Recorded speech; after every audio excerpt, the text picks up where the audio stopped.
Welcome all of you those who belong to Aquarius या कुंभ राशि वाले। कुंभ राशि जिन पर शासन करता है शनि और राहु, ये आपको डिसिप्लिन भी सिखाते हैं और आपकी सोच को एक रिवोल्यूशनरी सोच भी बनाते हैं।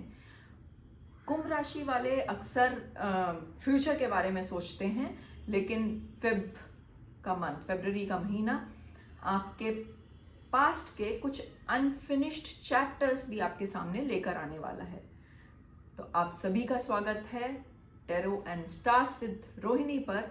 और आज हम देखेंगे फरवरी का मंथ कुंभ राशि वालों के लिए करियर, स्टेबिलिटी और मेंटल पीस के मामले में क्या मैसेज लेकर आ रहा है। तो कुंभ राशि का हम हाउस वाइज प्रिडिक्शन करेंगे। फर्स्ट हाउस से शुरू करते हैं और हर हाउस के बारे में थोड़ा सा आपको एक्सप्लेन करूंगी और एंड में कुछ रेमेडीज, प्रैक्टिकल रेमेडीज, कुछ सिंपल रेमेडीज। तो वीडियो को एंड तक जरूर देखिएगा क्योंकि रेमेडीज बहुत ही यूजफुल हैं, बहुत सिंपल भी हैं, बहुत यूजफुल भी हैं, जो आप अगर करते हैं तो आपके फेब मंथ को आप मैनेज और बैलेंस कर पाएंगे। फर्स्ट हाउस से बात करते हैं तो कुंभ राशि के पहले घर में जो प्रेजेंट है प्लैनेट वो है राहु।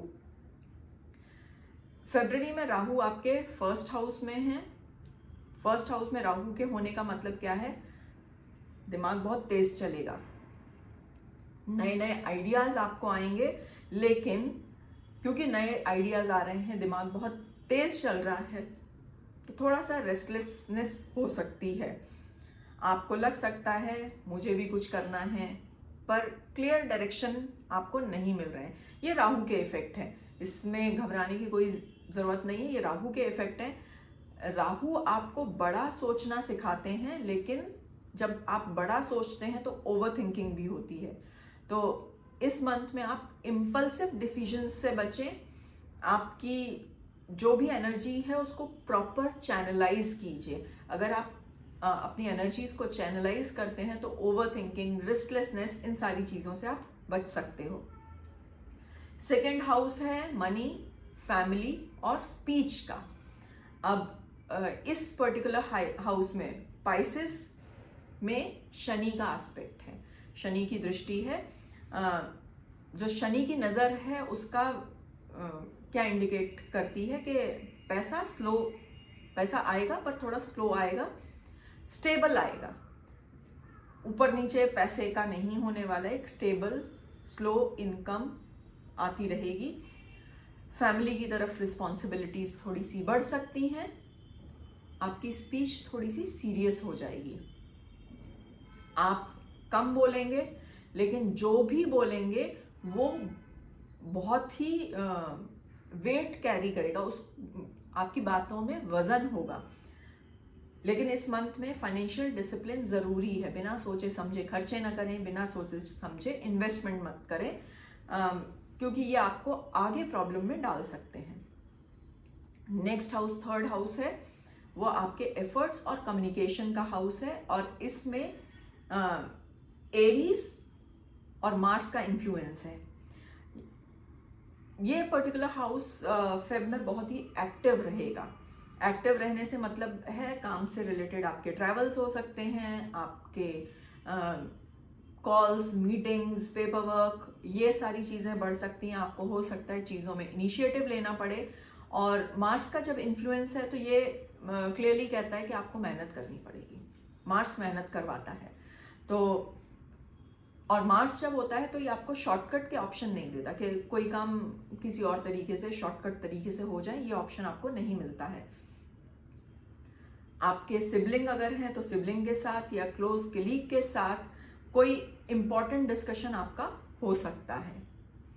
फोर्थ हाउस आपके घर का है, आपकी मेंटल पीस का है, मदर का भी होता है। तो यहाँ पर टॉरस और इन्फ्लुएंस है वीनस का।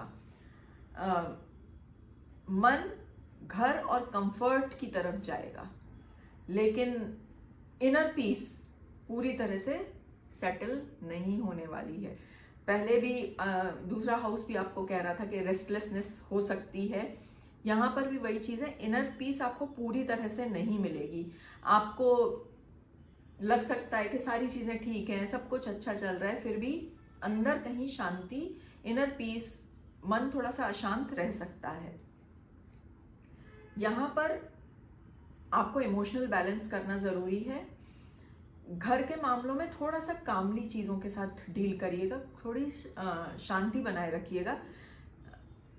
आपका लग्जरी पर या अपने कंफर्ट पर आपका हो सकता है कुछ खर्चा बढ़ जाए, कुछ चीज सिर्फ आप इसीलिए खरीद लें या केवल इसलिए ले लें क्योंकि वो आपकी लग्जरी को इम्प्रूव कर रही हैं या आपके कंफर्ट लेवल को बढ़ा रही हैं, तो ये खर्चे आपके हो सकते हैं। 5th हाउस क्रिएटिविटी का है, चिल्ड्रन और लव का है। यहाँ पर जेमिनाई में जुपिटर प्रेजेंट है। ये फेब का सबसे अच्छा स्ट्रॉन्ग पॉजिटिव जोन है। तो जुपिटर 5th हाउस में जब होते हैं तो इसका मतलब होता है कि आपकी क्रिएटिविटी बढ़ेगी, लर्निंग या टीचिंग अगर इससे आप रिलेटेड हैं तो वो और ज़्यादा इम्प्रूव होगी, और अगर नहीं है तो आप हो सकता है कुछ नई चीज़ें खुद सीखें या हो सकता है किसी को ट्रेनिंग या किसी को और को सिखाएं। बच्चों के मामले में अगर बात करें तो जो भी प्रॉब्लम्स चल रहे थे वो प्रॉब्लम्स सॉल्यूशन की तरह जाएंगे, चीज़ें इम्प्रूव होती हुई दिख रही हैं। लव लाइफ की अगर बात करें तो आप में मैच्योरिटी आती ही दिख रही है, आपका अप्रोच लॉजिकल होता हुआ दिख रहा है। तो जब आप लॉजिकली बात करते हैं तो वो आपकी मैच्योरिटी को शो करता है, तो वो क्लियरली समझ में आ रहा है। स्टूडेंट्स के लिए फोकस और गाइडेंस यहाँ पर ज़रूरी है। अगर वो फोकस्ड रह के काम करेंगे, पढ़ाई करेंगे, तो सक्सेस को कोई नहीं रोक सकता। आपको समय समय पर जो भी आपके मेंटर हैं, पेरेंट्स हैं या जिस किसी से भी आप गाइडेंस लेते हैं, उनसे समय समय पर आप गाइडेंस ज़रूर लेते रहिएगा। 6th house job, competition, health, loans, ये सारी चीज़ें दिखाता है। तो यहाँ पर सन का और कुछ और प्लैनेट का इन्फ्लुएंस है कैंसर में। 6th हाउस आपका एक्टिवेटेड है।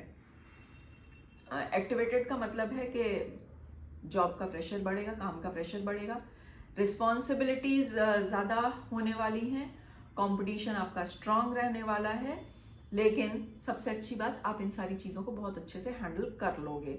हेल्थ में जो इश्यूज आपके दिख रहे हैं, again connecting to earlier houses also, digestion, acidity, sleep issues हो सकते हैं। रीज़न जो शुरुआत में आपका कहा था कि रेस्टलेसनेस फील होगी, बाहर सारी चीज़ें सही होते हुए भी अंदर शांति नहीं है, तो ये सारी चीज़ें इस चीज़ को भी इंडिकेट करती हैं कि आपको डाइजेशन, एसिडिटी और नींद से रिलेटेड कुछ इश्यूज सामने आ जाएं। आप इन चीज़ों का थोड़ा सा ध्यान रखिएगा। 7th हाउस मैरिज, बिजनेस को दिखाता है। यहाँ पर लियो में केतु प्रेजेंट है। तो जब केतु 7th हाउस में होते हैं तो केतु डिटैचमेंट, केतु को जनरली कहा जाता है कि डिटैचमेंट, तो यहाँ पर भी वो रिलेशनशिप जो भी आपके हैं उसमें आपको इमोशनल डिस्टेंस फील हो सकता है, मिसअंडरस्टैंडिंग हो सकता है कई जगह क्रिएट हो जाए, और अगर आप मैरिड हो तो ईगो को एक तरफ रख दो, ईगो का कोई काम नहीं है। तो ईगो को एक्साइड करके पेशेंस के साथ आप अपने रिलेशनशिप को डील करें, ये डिमांड है इस मंथ की, क्योंकि ego is equal to clash, conflict. Ego अगर साइड में रहेगा, पेशेंस से आप काम करेंगे तो चीज़ें ऑटोमेटिकली सुधर जाएंगी। बिजनेस और पार्टनरशिप में अगर हम बात करें तो क्लैरिटी यहाँ पर ज़रूरी है। आपको ब्लाइंड ट्रस्ट नहीं करना है। आपका पार्टनर हो सब बहुत अच्छा है, मान लिया बहुत टाइम से आप उसके साथ काम कर रहे हैं, लेकिन फिर भी ब्लाइंड ट्रस्ट मत कीजिए। ट्रस्ट करना अच्छी बात है, ब्लाइंड ट्रस्ट किसी पर भी करना सही नहीं है। So don't trust blindly. 8th house sudden changes और ट्रांसफॉर्मेशन का हाउस है।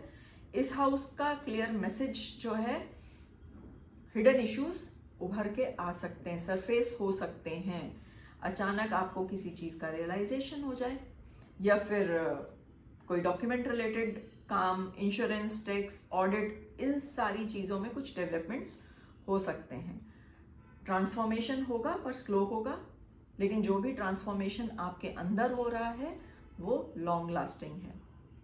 9th हाउस, यहाँ पर लिब्रा में वीनस का इन्फ्लुएंस है, और जब ये कॉम्बिनेशन होता है तो हम ये नहीं कह सकते कि लक बहुत ज्यादा साथ देगा या बिल्कुल साथ नहीं देगा, न्यूट्रल रहेगा। मतलब you are not going to be very lucky and you are not going to be unlucky, neutral सारी चीजें रहेंगी। अनलकी क्यों नहीं है आप? क्योंकि आप जो भी एफर्ट करेंगे उसका रिजल्ट मिलेगा, और सुपर लकी इसलिए नहीं है क्योंकि बिना एफर्ट के रिजल्ट्स नहीं मिलेंगे। तो सिंपल एफर्ट्स के रिजल्ट मिलेंगे। मेहनत आपकी कभी भी बेकार नहीं जाने वाली है। आपकी स्पिरिचुअल और फिलोसॉफिकल थिंकिंग यहाँ पर थोड़ी सी बढ़ती हुई दिखाई दे रही है। तो भाई फिलॉसफी किसी को ज्ञान देने नहीं बैठना है आपको, ये आपके अपने खुद के लिए है। आपका लाइफ के प्रति नजरिया चेंज हो रहा है, इसीलिए ये सारी चीजें आ रही हैं। इसको दूसरों के ऊपर जबरदस्ती थोपने की जरूरत बिल्कुल नहीं है। 10th हाउस आपके करियर का, कर्म का स्थान है। यहाँ स्कॉर्पियो में मार्स का इन्फ्लुएंस है, तो करियर हाउस इंटेंस है, काम का प्रेशर बढ़ेगा, डिसीजन मेकिंग रिस्पॉन्सिबिलिटीज आपके ऊपर आ सकती हैं। आपकी अथॉरिटी का टेस्ट भी हो सकता है। पेशेंस के साथ आप ये सारी चीजों को डील कर लेंगे, कोई ऐसा बहुत बड़ा इशू नहीं आएगा, और आपको करना भी चाहिए, क्योंकि जब ये सारी चीजें हो रही होंगी तो अथॉरिटीज आपको ऑब्जर्व कर रही हैं, और इस ऑब्जर्वेशन के आपको रिजल्ट फ्यूचर में मिलेंगे।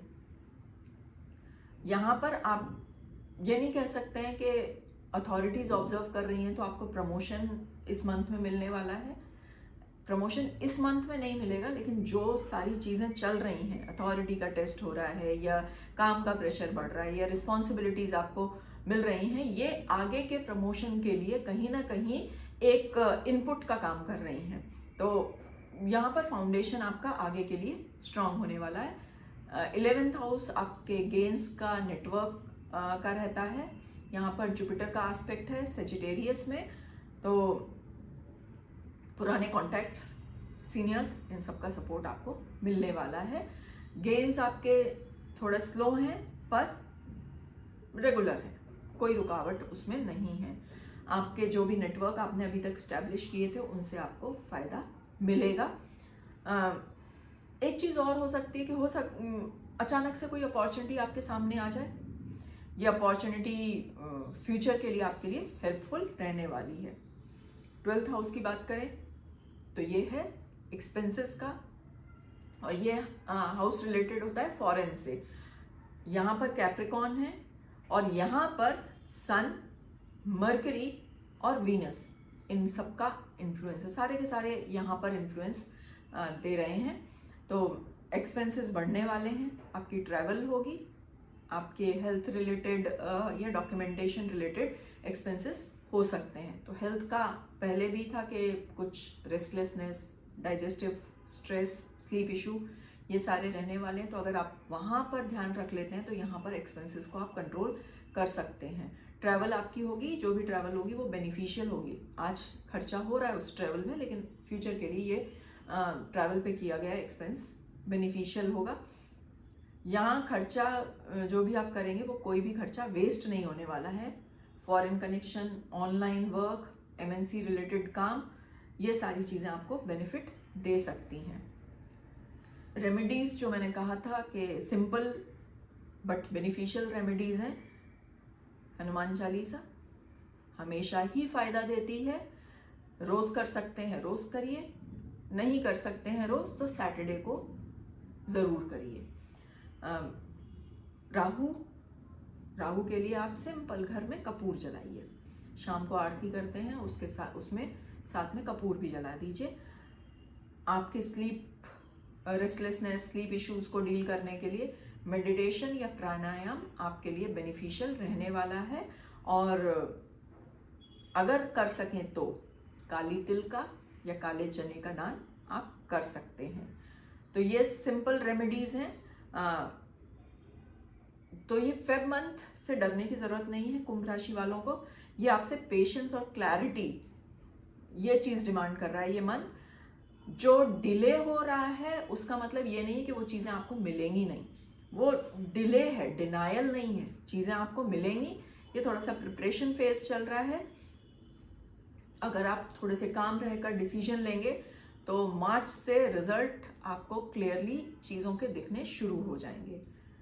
अगर आप इस वीडियो के साथ रिजोनेट करते हैं तो कमेंट जरूर कीजिएगा।